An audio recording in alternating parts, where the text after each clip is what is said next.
Toda pessoa que erra está sujeita a uma punição.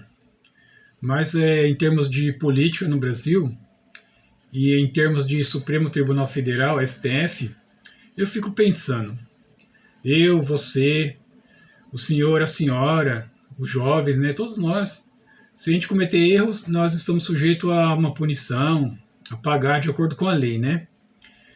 Mas eu tenho percebido em uma coisa que está me dando uma certa angústia, é que juízes, ministros, né, principalmente quando se fala do Supremo Tribunal Federal, digamos que um ministro ou outros ministros lá praticam atos que estejam em desacordo com o direito. Ou seja, digamos que estão cometendo atos ali que vai influenciar na vida das pessoas, dos cidadãos, mas que esses atos, se olhar assim com um raio-x, assim com uma lupa, percebe-se que esses atos aí são atos irregulares ou são erros que eles estão cometendo e que esses erros são flagrantes, são erros mesmo, mas que eles, por cometer esses erros, não podem ser punidos.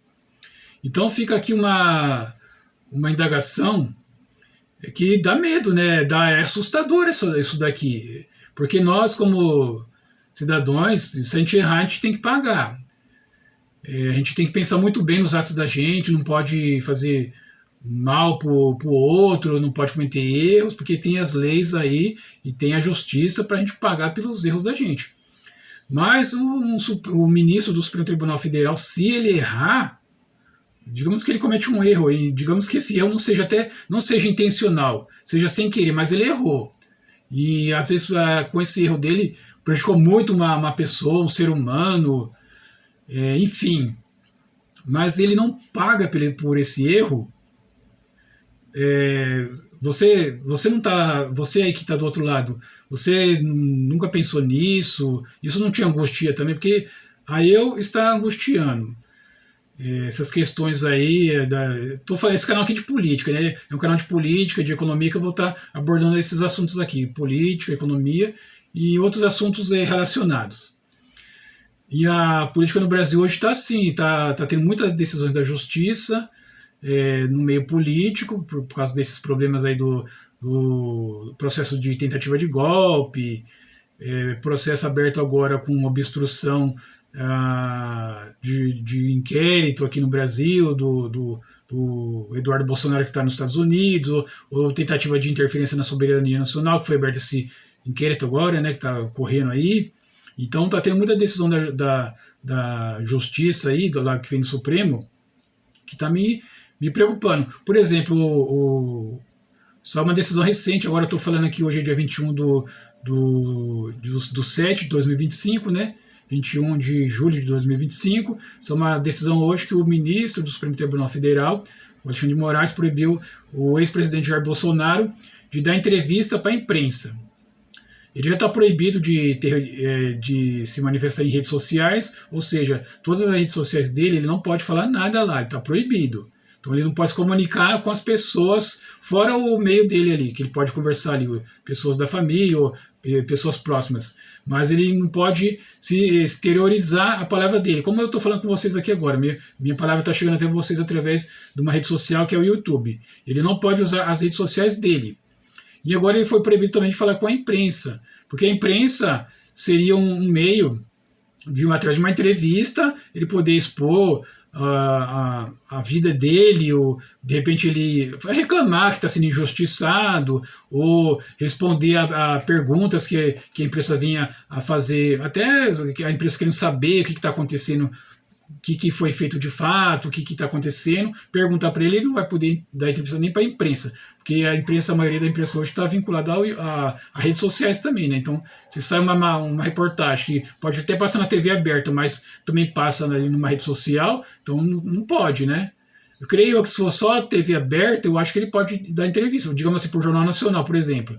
Eu creio que ele pode falar para o Jornal Nacional, ou para um programa de televisão, mas se estiver vinculado com uma rede social, esse programa, eu acho que já não pode falar.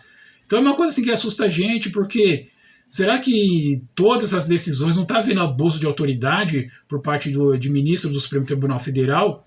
ou não está vendo alguns erros deles, mesmo inconsciente, que são erros que estão prejudicando uma pessoa. Não estou falando só do ex-presidente Bolsonaro, estou falando de outros casos, de prisões que de repente, condenações que não seria para tanto, né? Por exemplo, pessoas que pegam 17 anos de prisão, por baderno, por vandalismo, né? Então, se todos nós cometemos erros e poderemos ser julgados e temos que pagar por nossos erros, como é que fica a situação do ministro do Supremo? Ele erra e de repente contra ele não pode ser feito nada.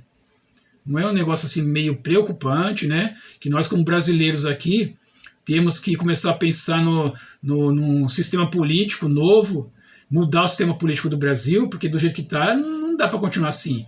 Todos têm que pagar perante a lei do erro que cometeu. Não importa se é o mais pequenininho ou o maior.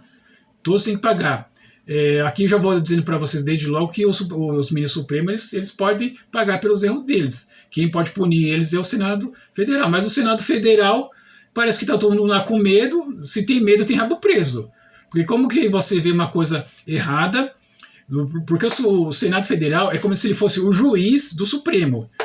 Como se ele fosse a justiça que fiscaliza o Supremo. O Supremo errar, o Senado chega lá e fala, não, se você está cometendo erros, eu vou ter que tirar você desse cargo aí, vou ter que fazer seu impeachment aqui, porque você está errando demais, está atrapalhando muito a sociedade aqui.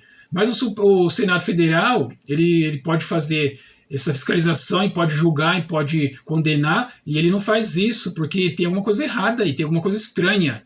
E por isso que eu falo, temos que mudar o sistema político do Brasil. A sociedade tem que se reunir agora, pensar com calma, debater muito, vamos ter que falar com todo mundo, ter que se reunir, as pessoas entendidas, aí, os mestres, doutores, aí a sociedade, principalmente a sociedade, o povão mesmo, que tem que ter a maior parcela disso daí, tem que começar a pensar num sistema político que todas as pessoas têm que ser punidas se ela começar a errar. Não pode uma pessoa estar errando e ela ficar impune, não acontecer nada com ela.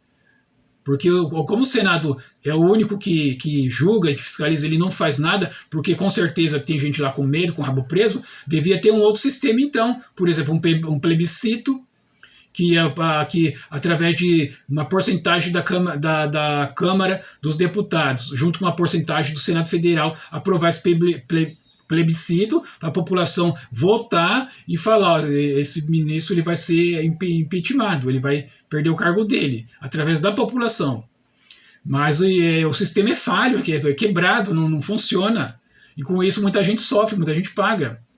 Então eu acho que tem que mudar, gente. Vamos pensar direitinho e começar a se mobilizar e vamos estudar política para a gente voltar até nas pessoas certas, porque muitas pessoas que vão lá vão só para pensar nelas, nos amigos delas, fazer acordos e não faz o que o país precisa. Tá? Nós estamos precisando de avançar aí com leis interessantes para o país e para o povo, e não vejo essas leis serem aprovadas. O pessoal está lá em Brasília só brigando, um querendo defender a sua parte ali, e o povo tá chupando chupeta, né? Tá aí sem retorno da política. Então temos que mudar o sistema político, gente. Vamos começar a estudar aí. Esse canal que está começando agora, eu peço você que não for inscrito, se inscreva, deixa like, tá? E tiver dúvidas, comente embaixo, que a gente vai conversando, tá bom? Então aqui o objetivo desse canal aqui é mudar o sistema político do Brasil para um sistema melhor para todo mundo, tá bom? Então vamos nessa, vamos estudar política e vamos em frente, tá bom? Então obrigado e até o próximo vídeo.